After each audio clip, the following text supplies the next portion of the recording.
अयोध्या के राम मंदिर में कथित दान चोरी का मामला अब सिर्फ जांच तक सीमित नहीं रहा, बल्कि ये सियासी मुद्दा भी बनता जा रहा है। विपक्ष लगातार सरकार और मंदिर पर सवाल उठा रही है। वहीं भारतीय जनता पार्टी और राष्ट्रीय स्वयंसेवक संघ इस पूरे विवाद को लेकर अब पूरी तरह से डैमेज कंट्रोल की रणनीति पर काम कर रही है। उत्तर प्रदेश विधानसभा चुनाव से पहले इस मुद्दे को लेकर बीजेपी और आरएसएस ने जनता के बीच जाने की तैयारी शुरू कर दी है। सूत्रों के मुताबिक बीजेपी का मानना है कि विपक्ष इस मामले को चुनावी मुद्दा बनाकर जनता के बीच भ्रम फैलाने की कोशिश कर रही है।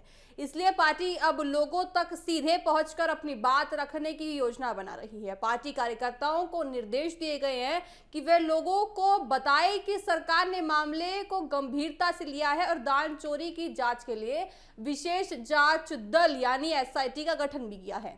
सरकार का कहना है कि दोषी चाहे कोई भी हो, उसके खिलाफ सख्त कार्रवाई की जाएगी। इसी रणनीति के तहत आरएसएस भी मैदान में उतरने की तैयारी में है। संगठन के स्वयंसेवक घर घर जाकर लोगों से संपर्क करेंगे और उन्हें ये भरोसा दिलाएंगे कि कोशिश कर रहे हैं कि राम मंदिर में श्रद्धालुओं द्वारा दिया गया दान पूरी तरह सुरक्षित रहेगा। साथ ही बताया जा रहा है कि जांच निष्पक्ष तरीके से चल रही है। वहीं अगर विपक्ष की बात करें तो विपक्ष भी लगातार सवाल सरकार पर उठा रहा है।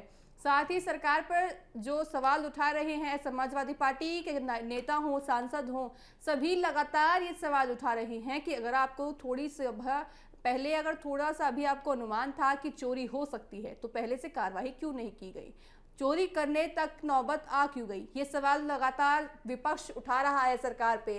साथ ही आपको बताएं कि बीजेपी नेतृत्व का मानना है कि मामला केवल प्रशासनिक चूक है, लेकिन विपक्ष इसे राजनीतिक रंग देकर सरकार की छवि खराब करना चाहता है। इसी कारण पार्टी अपने नेताओं और कार्यकर्ताओं को एकजुट रखने का संदेश दे रहा है। हाल ही में उत्तर प्रदेश के दौरे पर पहुंचे बीजेपी अध्यक्ष नितिन नवीन ने भी नेताओं से कहा कि इस मुद्दे पर सार्वजनिक बयानबाजी से बचें और किसी भी तरह की अंदरूनी बयानबाजी पार्टी को नुकसान पहुंचा सकती है।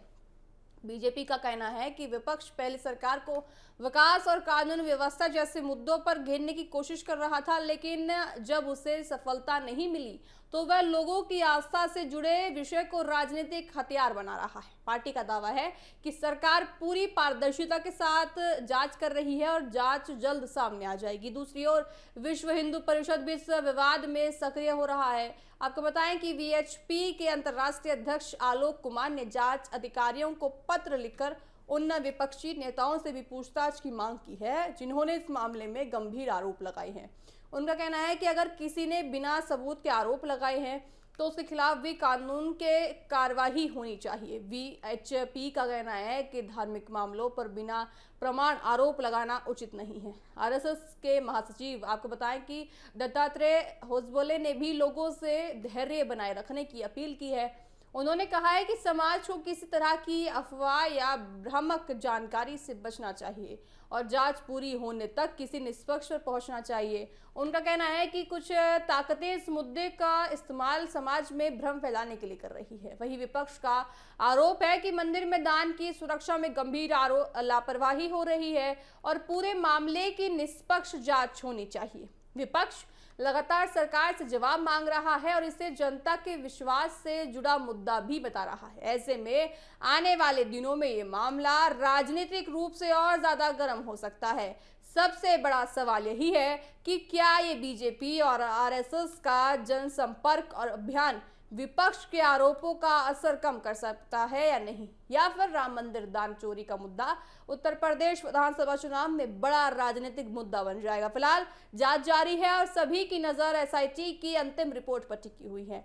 देखा जाएगा कि एसआईटी की जब अंतिम रिपोर्ट सामने आएगी उस रिपोर्ट में क्या कुछ सामने आता है। दान चोरी मामला जो देखिए लगातार सुर्खियों में बना हुआ है, लगातार नए नए खुलासे राम मंदिर के लिए हो रहे हैं, तो देखा जाएगा कि आने वाले दिनों में जब रिपोर्ट एसआईटी की सबके सामने आ जाएगी तो उस रिपोर्ट में क्या कुछ और सामने आता हुआ नजर आता है।